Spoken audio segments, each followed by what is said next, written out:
Hello everyone, जय हिंद, वंदे मातरम। मैं आपका स्वागत करता हूं आपके अपने यूट्यूब चैनल कृष्णा स्टडी मस्ती पे। तो यह सेशन आपके लिए बहुत ही इम्पोर्टेंट होने वाला है अगर आप एनटीपीसी का आपको एग्ज़ाम देना है। बाकी ये जीएस के क्वेश्चन है तो किसी भी वनडे एग्ज़ाम में बैठेंगे, सारे एग्ज़ाम में ये इम्पोर्टेंट सेशन होने वाला है। लेकिन फिलहाल में अगर हम बात करते हैं तो जो 2020 और 21 में एनटीपीसी का सीबीटी 1 हुआ था वो सारे क्वेश्चन मैं आप लोगों के सामने लेके उपस्थित हूँ। अगर आपको एनटीपीसी का एग्ज़ाम देना है तो यह सेशन आपके लिए काफ़ी हेल्पफुल होने वाला है। और भी सेशन इस पे चलाए जा रहे हैं, अगर आपको देखना है तो आप जाके कृष्णा स्टडी मस्ती के यूट्यूब चैनल पे आप वहाँ से जाके अन्य सेशन को भी आप देख सकते हैं। चैनल पे अगर पहली बार विजिट कर रहे हैं तो चैनल को सब्सक्राइब कर लीजिएगा, बेल आइकन को प्रेस कर लीजिएगा जिससे कि आपको अन्य जानकारियाँ भी मिलती रहें। तो चलिए हम लोग आज जो है एनटीपीसी के तहत जो कि संविधान का टॉपिक लेके उपस्थित हैं, आज हम लोग डिस्कशन करने वाले हैं।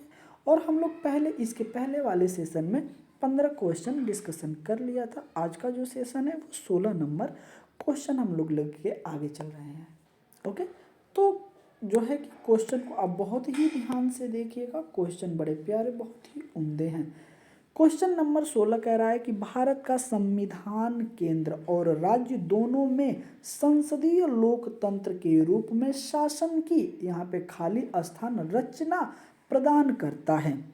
तो ऑप्शन नंबर ए कह रहा है कि एकल प्रणाली, बी कह रहा है कि दोहरी प्रणाली, सी कह रहा है कि अर्ध संघीय और डी कह रहा है कि संघीय। अगर हम बात करते हैं तो आरआरबी एनटीपीसी 31/1/2021 के इवनिंग शिफ्ट में आपसे यह क्वेश्चन पूछा गया था। अगर हम बात करते हैं तो इसका राइट ऑप्शन हो जाएगा option number C is the correct option. अर्ध संघीय हो जाएगा, option number C is the correct option. आगे चलते हैं, देखिएगा। संविधान सरकार के एक संसदीय स्वरूप का प्रावधान करता है जो कुछ एकात्मक विशेषताओं के साथ संरचना में संघीय है। संघ की कार्यपालिका एवं संवैधानिक प्रमुख राष्ट्रपति होता है। एक मजबूत केंद्रीय प्राधिकरण के साथ संघीय प्रणाली को कनाडा से अपनाया गया है। कहाँ के? कनाडा के संविधान से इसे लिया गया है। ओके, आगे बोला गया है कि अर्ध संघीय सरकार की एक प्रणाली को संदर्भित करता है जहां केंद्र और राज्य के बीच शक्तियों का विवरण मान्य नहीं होता है। भारत एकात्मक पूर्वाग्रह वाला एक संघ है और मजबूत केंद्र तंत्र के कारण इसे अर्ध संघीय राज्य के रूप में जाना जाता है। तो ये सारी चीज़ें भी आप याद रखिएगा। चलते हैं अगले क्वेश्चन पे। चलिए क्वेश्चन देखिएगा। क्वेश्चन थोड़ा सा बड़ा है तो एक बार हम लोग क्वेश्चन देखेंगे, फिर उसके बाद ऑप्शन देखेंगे। क्वेश्चन नंबर 17 कह रहा है हम लोगों का कि निम्नलिखित में से किस अधिनियम ने भारत में कंपनी के व्यापार का एकाधिकार को समाप्त कर दिया और इसे चाय को छोड़कर सभी ब्रिटिश कंपनियों के लिए खोल दिया। अगर हम बात करते हैं तो आप देखेंगे आरआरबी एनटीपीसी 31/1/2021 के इवनिंग शिफ्ट में यह क्वेश्चन आपसे पूछा गया था। आइए चलते हैं किसके तरफ? ऑप्शन की तरफ। ऑप्शन नंबर ए कह रहा है कि रेगुलेटिंग एक्ट 1773, बी कह रहा है कि 1813 का चार्टर अधिनियम, सी कह रहा है कि भारतीय परिषद अधिनियम 1861, डी कह रहा है कि भारत सरकार अधिनियम 1935। अगर हम बात करते हैं कि जब कंपनी का बस सिर्फ चाय को छोड़ के चाय के लिए विशेषाधिकार को समाप्त कर दिया गया था तो वो चार्टर अधिनियम हम था 1813 का चार्टर अधिनियम था। Option number B is the correct option. Okay, 1813 का जो चार्टर अधिनियम था इसी के तहत कंपनी के विशेषाधिकार को समाप्त कर दिया गया था। लेकिन चाय के लिए विशेष रूप से जो है कि अभी विशेषाधिकार किसके पास था? तो वो कंपनी के पास था। आगे चलते हैं, देखिएगा बड़े ही ध्यान से। यहाँ पे दिया है कि 1813 का चार्टर अधिनियम भारत में ईस्ट इंडिया कंपनी के व्यापार एकाधिकार को समाप्त कर दिया गया। इसने चीन के साथ व्यापार में एकाधिकार और भारत में चाय के व्यापार का अधिकार को समाप्त कर दिया गया था। आगे चलते हैं, देखिएगा बड़ा प्यारा क्वेश्चन है। देखिएगा क्वेश्चन नंबर हम लोगों का 18 क्या कह रहा है, बड़े ही ध्यान से देखिएगा कि भारत के संविधान का मसौदा तैयार करने में कुल कितना समय लगा था। ऑप्शन नंबर ए कह रहा है कि 2 साल लगा था, 10 महीने और 17 दिन लगा था। बी कह रहा है कि 2 साल 7 महीने और 17 दिन लगा था। सी कह रहा है 2 साल 11 महीने 17 दिन लगा था। और डी कह रहा है कि 2 साल 9 महीने 18 दिन लगा था। आप ध्यान से देखिएगा, इसका इज द राइट ऑप्शन की अगर मैं बात करता हूँ तो राइट ऑप्शन हो जाएगा सी इज द करेक्ट ऑप्शन। लगभग में है, ओके, क्या है, लगभग में है। 2 साल 11 महीने, अगर बुक में देखेंगे तो यहाँ 18 दिन दिया होता है। कितना दिन, 18 दिन दिया होता है, लेकिन यहाँ पे क्या दिया है, 17 दिन दिया है। तो लगभग में हम मान सकते हैं कि 2 साल 11 महीने 18 दिन होता है, लेकिन इसमें 17 दिया है। तो इस ऑप्शन के करीब की अगर हम बात करते हैं तो यही ऑप्शन होता है। तो option number C is the correct option. आगे देखिएगा बहुत ही ध्यान से, 2 साल 11 महीने और 17 दिन भारत के संविधान का मसौदा तैयार करने में लिया गया था। कुल समय था, अगर हम बात करते हैं तो 389 सदस्यीय विधानसभा को संविधान का मसौदा तैयार करने के लिए लगभग 3 साल लगे, जिसमें 165 दिन की अवधि 11 सत्र हुए थे। ओके, याद रखिएगा। आगे चलते हैं।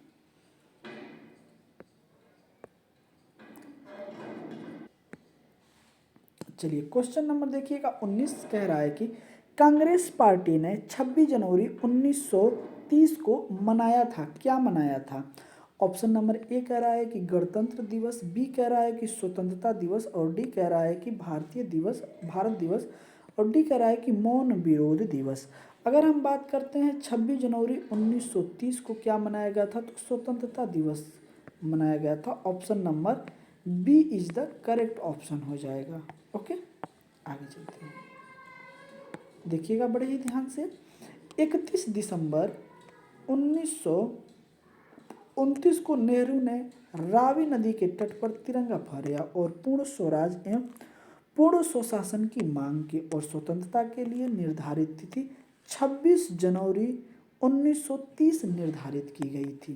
ओके, तो यह कहाँ हुआ था, 1930 में 31 दिसंबर के दिन, कहाँ, रावी नदी के तट पे, जो कि लाहौर में यह सारा कार्यक्रम आयोजित किया गया था, लाहौर में।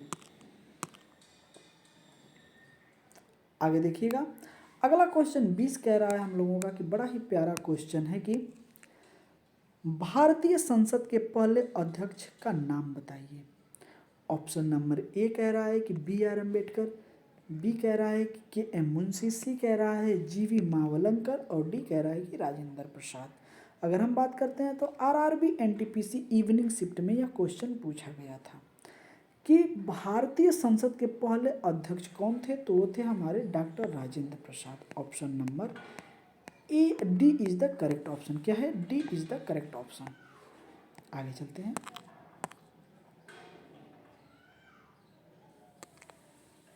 सॉरी माफ करिएगा, इसका राइट ऑप्शन क्या हो जाएगा, सी हो जाएगा, G V Mavalankar. Okay, option number C के लिए करेक्ट कर लीजिएगा, मैं भी इंसान ही हूँ, गलती हो सकती है। सी इज द करेक्ट ऑप्शन। आगे देखिएगा, गणेश वासुदेव मावलंकर 1952 से लेकर 1956 तक भारतीय संसद के पहले अध्यक्ष थे। लोकसभा का गठन 15 मई 1952 को हुआ था। ओके, तो ये डेट आप याद रखिएगा, और जो हुआ था वो 1952 से लेकर 1956 के बीच हुआ था। 15 मई 1952 को जो है कि लोकसभा का गठन हुआ था। आगे चलते हैं, देखते हैं क्वेश्चन नंबर अगर हम बात करते हैं तो क्वेश्चन नंबर है हम लोगों का 21। देखिएगा बड़े ही ध्यान से, क्वेश्चन में बोला गया है कि किस ब्रिटिश प्रधानमंत्री ने क्रिप्स मिशन भारत भेजा था, वो कौन से प्रधानमंत्री थे। ऑप्शन नंबर ए कह रहा है कि विंस्टन चर्चिल, बी कह रहा है कि रॉबर्ट्स थैचर, और सी कह रहा है कि मार्गरेट थैचर, और डी कह रहा है कि बेंजामिन डिसरायली।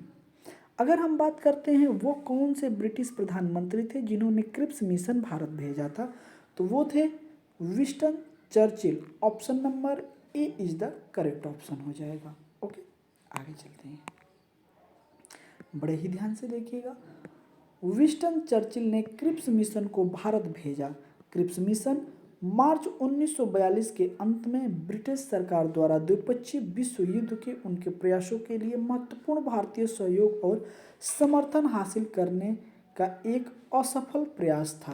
क्रिप्स मिशन का नेतृत्व एक वरिष्ठ मंत्री सर स्टैफोर्ड क्रिप्स द्वारा किया जा रहा था।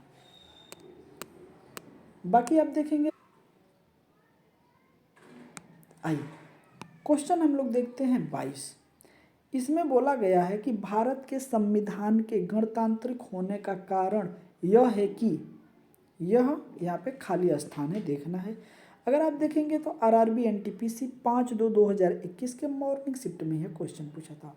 ऑप्शन नंबर ए कह रहा है कि एक निर्वाचित संसद के लिए प्रदान करना, और ऑप्शन देख रहा है कि वयस्क मताधिकार प्रदान करना। सी कह रहा है कि अधिकारों का एक बिल शामिल है। डी कह रहा है कि कोई वंशानुगत तत्व नहीं है। अगर हम बात करते हैं तो इसका राइट ऑप्शन क्या हो जाएगा? इसका राइट ऑप्शन ए, इसका राइट ऑप्शन हो जाएगा option number A is the correct option. बड़े ही ध्यान से देखिएगा। तो लोकतंत्र का मतलब होता है कि एक निर्वाचित संसद के लिए प्रदान करना। Option number A is the correct option. देखिएगा क्या बोला गया है कि भारत के संविधान के गणतांत्रिक होने का यह कारण है कि इसमें कोई वंशानुगत तत्व नहीं है। भारत को एक गणतंत्र कहा जाता है क्योंकि प्रतिनिधि देश के लोगों द्वारा चुने जाते हैं। आगे देखिएगा। अगला क्वेश्चन हम लोगों का 23 है। बड़े ही ध्यान से देखिएगा। बोला गया है, अगर हम बात करते हैं तो सॉरी माफ करिएगा, भारतीय संविधान कब अपनाया गया था? ओके, ऑप्शन नंबर ए कह रहा है कि 26 नवंबर 1949 को। बी कह रहा है 26 नवंबर 1946 को। और सी कह रहा है कि 26 जनवरी 1950 को। और बी कह रहा है कि 26 जनवरी 1947 को। अगर हम बात करते हैं तो आरआरबी एनटीपीसी 9/2/2021 के मॉर्निंग शिफ्ट में यह क्वेश्चन पूछा गया था। अगर हम बात करते हैं कि भारतीय संविधान को कब अपनाया गया था तो 26 नवंबर 1949 को अपनाया गया था। Option number A is the correct option. Okay, आगे चलते हैं। देखिएगा, 26 नवंबर 1949 को भारत की संविधान सभा ने भारत के संविधान को अपनाया। 26 जनवरी 1950 से यह क्या हुआ? पूरे देश में लागू किया गया था। आगे देखिएगा, 24 नंबर कह रहा है कि भारत का संविधान कब लागू हुआ था? ओके, लागू हुआ था तो ऑप्शन नंबर ए कह रहा है कि 1950, बी कह रहा है कि 1947, सी कह रहा है 1949 और डी कह रहा है 1948। अगर हम बात करते हैं कि भारत का संविधान कब लागू हुआ था, अगर हम बात करते हैं आरआरबी एनटीपीसी 10/2/2021 के इवनिंग शिफ्ट में यह क्वेश्चन पूछा गया था। तो अगर हम बात करते हैं तो इसका राइट ऑप्शन ए हो जाएगा 1950 में। कब? 1950 में पूर्ण रूप से संविधान को पूरे देश में लागू किया गया था। लेकिन 26 नवंबर 1949 को संविधान को क्या किया गया था? अपनाया गया था। आगे देखिएगा, गणतंत्र भारत के संविधान के अनुसार शासित है, जिसे 26 नवंबर 1949 को संविधान सभा द्वारा अपनाया गया था और 26 जनवरी 1950 को लागू हुआ था। भारतीय संविधान के पिता डॉक्टर भीमराव अंबेडकर को माना जाता है। डॉक्टर भीमराव रामजी अंबेडकर। आगे देखिएगा, क्वेश्चन नंबर 25 क्या कह रहा है कि वर्ष 1946 में संविधान सभा के उपराष्ट्रपति के रूप में किसे चुना गया था? ऑप्शन नंबर ए कह रहा है कि जयपाल सिंह को, बी कह रहा है टी कृष्णमाचारी को, और सी कह रहा है कि एच.सी. मुखर्जी को, और डी कह रहा है राजेंद्र प्रसाद को। अगर हम बात करते हैं तो आरआरबी एनटीपीसी 11/2/2021 के इवनिंग शिफ्ट में यह क्वेश्चन पूछा गया था। अगर हम बात करते हैं कि इसका राइट ऑप्शन क्या हो जाएगा तो इसका right option C is the correct option हो जाएगा। एच.सी. मुखर्जी को चुना गया था। किसे? एच.सी. मुखर्जी को चुना गया था।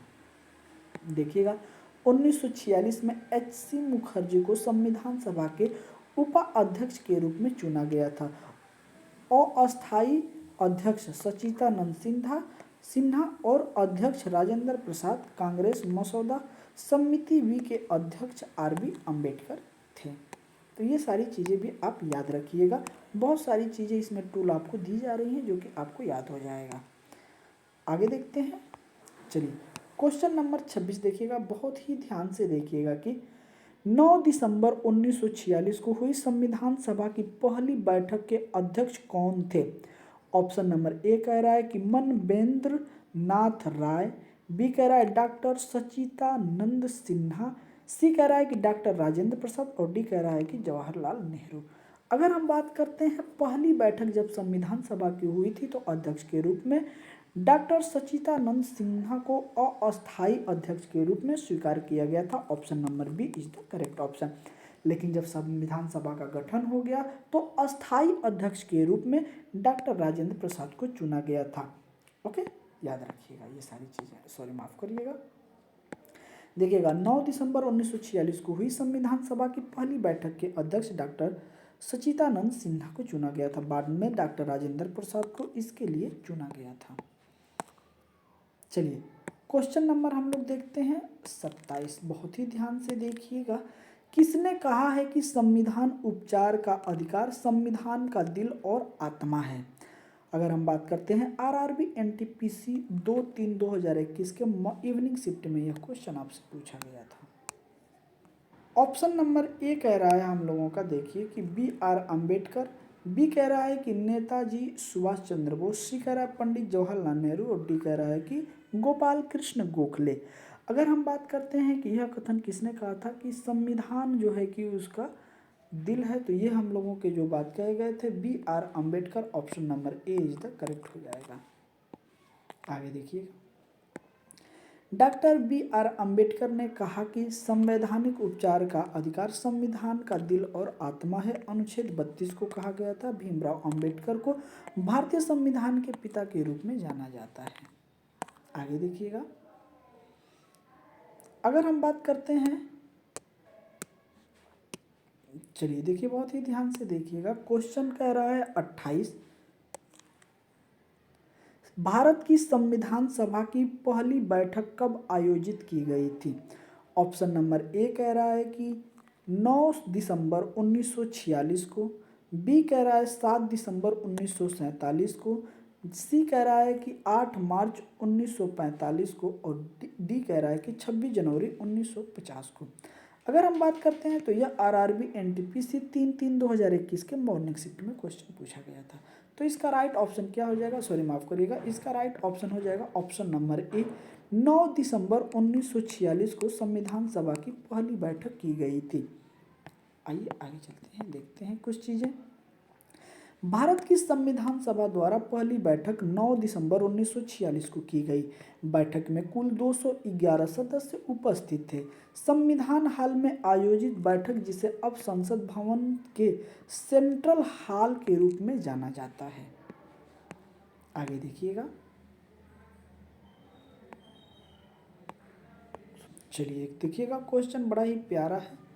आप इसको थोड़ा सा बहुत ही ध्यान से देखिएगा, क्वेश्चन क्या बोल रहा है। सॉरी माफ करिएगा। ओके, क्वेश्चन कह रहा है कि स्वतंत्र भारत की संविधान सभा के प्रथम अध्यक्ष कौन थे? ऑप्शन नंबर ए कह रहा है डॉक्टर सच्चिदानंद सिन्हा, बी कह रहा है कि B.R. अम्बेडकर और सी कह रहा है कि पंडित जवाहरलाल नेहरू और डी कह रहा है राजेंद्र प्रसाद। अगर हम बात करते हैं तो आरआरबी एनटीपीसी 4/3/2021 के मॉर्निंग शिफ्ट में यह क्वेश्चन आपसे पूछा गया था। तो अगर स्वतंत्र भारत के संविधान सभा के जो अध्यक्ष थे वो कौन थे? तो डॉक्टर राजेंद्र प्रसाद थे। Option number D is the correct option. Okay, अस्थायी अध्यक्ष के रूप में राजेंद्र प्रसाद को ही चुना गया था। डॉक्टर राजेंद्र प्रसाद स्वतंत्र भारत के संविधान सभा के पहले अध्यक्ष थे और इनके उपाध्यक्ष हरेंद्र कुमार मुखर्जी जी थे। डॉक्टर सच्चिदानंद सिन्हा को संविधान सभा के अस्थायी अध्यक्ष के रूप में थे। मसौदा समिति के अध्यक्ष की अगर हम बात करते हैं तो डॉक्टर भीमराव अम्बेडकर थे और संवैधानिक सलाह की अगर बात करते हैं तो B.N. राव थे। यह नवंबर 1946 में स्थापित किया गया और 25 जनवरी 1950 को भंग कर दिया गया था। ओके, तो संविधान सभा का गठन कब हुआ था? तो 9 दिसंबर 1946 को। और यह सभा भंग कब कर दी गई थी? तो 25 जनवरी 1950 को। ये चीज़ें आप याद रखिएगा। आगे चलते हैं। चलिए क्वेश्चन देखिएगा, क्वेश्चन बड़ा ही उम्दा है हम लोगों का। क्वेश्चन कह रहा है कि 30 इस सेशन का ये लास्ट क्वेश्चन होगा कि सरकार की वह प्रणाली जिसमें सत्ता को केंद्रीय प्राधिकरण और देश के विभिन्न घटक इकाइयों के बीच विभाजित किया जाता है कहलाती है क्या? ऑप्शन नंबर ए कह रहा है कि लोकतंत्र, बी कह रहा है संघवाद, सी कह रहा है कुलीन तंत्र और डी कह रहा है कि राजशाही। अगर हम बात करते हैं तो आरआरबी एनटीपीसी 5/3/2021 के मॉर्निंग शिफ्ट में यह क्वेश्चन आपसे पूछा गया था। अगर हम बात करते हैं तो इसका राइट ऑप्शन क्या हो जाएगा? तो इसका राइट ऑप्शन हो जाएगा ऑप्शन नंबर बी, संघवाद। ऑप्शन नंबर बी क्या हो जाएगा? संघवाद। ओके, आइए आगे देखते हैं। सरकार की एक प्रणाली जहां देश के केंद्रीय प्राधिकरण और विभिन्न घटक इकाइयों के बीच सत्ता विभाजित होती है संघवाद कहलाता है। क्या कहलाता है? संघवाद कहलाता है, याद रखिएगा। आगे है कि लोकतंत्र सरकार की प्रणाली है, एक प्रणाली है जिसमें कानून, नीतियां, नेतृत्व और राज्य या अन्य राज्य के प्रमुख उपक्रम प्रत्यक्ष या अप्रत्यक्ष रूप से लोगों द्वारा तय किए जाते हैं। ओके, याद रखिएगा। आगे है कि कुलीन तंत्र सत्ता संरचना का एक रूप है जिसमें सत्ता का कम से कम संख्या में लोगों के पास होती है। एक राजशाही सरकार का एक रूप है जिसमें एक व्यक्ति सम्राट जीवन के लिए या पद छोड़ने तक राज्य का मुखिया होता है। तो ये सारी चीज़ें आपको यहाँ डिफाइन कर दी गई हैं। सेशन आपको कैसा लगा ज़रूर आप हमें कमेंट करके बताएं। अगर आप रीट की तैयारी कर रहे हैं या फिर TRE 4 की तैयारी कर रहे हैं तो उसके लिए सेशन कृष्णा स्टडी मस्ती के यूट्यूब चैनल पे चलाया जा रहा है। आप वहाँ से जाके विजिट कर सकते हैं, जो कि आपको एग्ज़ाम में काफ़ी हेल्पफुल होगा। सारे सेशन बहुत ही ज़बरदस्त चलाए जा रहे हैं, आप विजिट कर सकते हैं यहाँ आके। ओके, तो चलिए हम लोग मिलते हैं ऐसे ही अगले सेशन में। तब तक के लिए जय हिंद, वंदे मातरम। अपना ख्याल रखिएगा।